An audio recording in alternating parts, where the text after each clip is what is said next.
Here we are talking to you from the hotel room. Just to give you a little bit of a brief kind of update, kind of a situation. Yeah, what we've got to do, it would come to this anyway really. When we're now into the Lower Rhine, we pass through the gorge, the Rhine Gorge, extremely nice, really enjoyed that. Loads of campsites which I wasn't expecting. I really thought we were going to be short of campsites. I said, wait, it's only me and Nell here. But as it turned out, we've got not only got plenty of campsites, we've got good campsites as well. Yeah, right by the side of the Rhine. No problems at all, nice and steady away, a little run down there, few miles a day, a good few kilometres a day really. We cracked on through that one, got up to these pronunciations, Cobuz, I have to look it up again because unfortunately, well, Kabils, whatever. It's after the gorge, and do you know, that was absolutely marvellous because before that, the run into the cities, some of the cities have been absolutely horrendous. There's been a couple now where it's just been industrial and urban for miles and miles before you even got anywhere near the city centre, let alone get across the damn thing. Find a campsite that don't exist because unfortunately the Germans have problems with their drawings.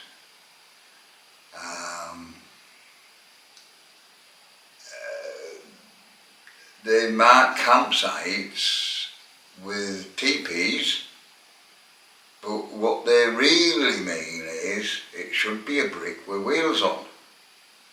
The drawings aren't very good. You see, their idea of a campsite is actually there's no camping as we know it, it's for camper vans. So unfortunately their drawings show teepees when it should be bricks with wheels or shed with wheels. Their drawings aren't very good. So it gets a little bit confusing, so for you cyclists just remember that one. Also their signposting when you get to the cities is absolutely off the scale of. I don't think I need to go on too much into that. I could go into detail, but I think we'll just leave that subject alone. Make sure you've got GPS. Make sure you don't trust in them signposts. Don't trust in what they're trying to tell you because it's crazy. My trip into Cobuz, or whatever you want to call it. Caboodle or Caboodle. I don't know that, man. But yeah, it was a brilliant run-in, right beside the Rhine, no urban areas hardly, couple little villages and bang, straight into the city. Not so on the other side, very urban, very industrial, but then I'm going to have to expect that now when I've resigned myself to that. But there is one really good point to this. Even though there's no campsites and there's nothing in between anywhere, and it is urban, and one thing just leads into another. It's alright if it's by the side of the Rhine, but once you're off that track itself, there's nowhere, there's nothing, it's just urban, it's industrial, and it's right the way now, basically from, well, it has been already, Bonn. It's one of the first ones, next big city. And then where I am at the minute, I am in Cologne. From Cologne it then goes to Dusseldorf, and then Dusseldorf, don't ask me to pronounce it. There's about 4 in a row, but the great thing is there isn't many miles between them.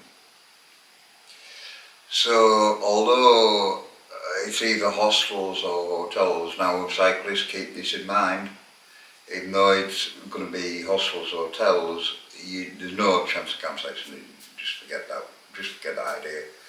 So it's jump. It's not far between city to city to city. Crazy. It's, I think the biggest one is 25 kilometres jump between one and another. But it does mean you're in hostels or hotels. Now I've looked at hostels. Nah, get the hotels. They're cheap enough. As long as you aren't right smack in the middle of the city centre, they are quite reasonable through the week. Obviously they go up at weekends.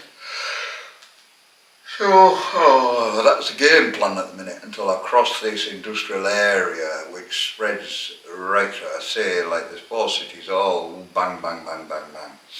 They're not far apart. It's literally the biggest jump is 25 kilometres, most of them at 14, 15 kilometres. It isn't a great deal.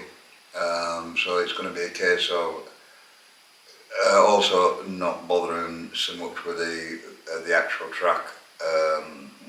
Velo 15, there is bits of this, just go by the roads have cycle tracks, go bang, point A to point B to point C, and just do it that way. If you can get straight runs on the tracks, great. What I've found is, this may not be all the time, but some of the tracks right by the side of the Rhine now have been flooded and they've been closed, and they're giving you an alternative route. It's not been very good, but it doesn't really matter. It still gets you. Once you get into the routine of just look for the road, as long as you don't go on motorways, all the other roads do have cycle tracks. It's not like England. They really have thought about the cyclist and catered for them. They don't come in contact hardly with the traffic, mainstream traffic at all, and they have their own tracks. So it's worthwhile just forgetting that the Velo 15 for a while. Crack on with doing what you need to do, city, city, city. If you're on a bike, obviously you probably do all 4 in a day, to be quite honest with you. It isn't that far. Anyway, we will carry on with this scheme of jumping from city to city. Every time I go into city, I'm not going to spend my time doing castles and monasteries and churches and all that, because you've seen them all. There's no point. Everybody else has done them. I'll just try and keep it to how I'm doing what I'm doing and the disabled side of things. We will look at 1 or 2 in Cologne, but that's going to be it. So for that video, I think I've explained the ups and downs of wheelchairing across Germany. That this was going to happen. That it was not going to be any longer be able to guarantee campsite. This area will have to cross by hotel, one by another. Luckily there isn't a great difference between distance between them, and we'll carry on that way.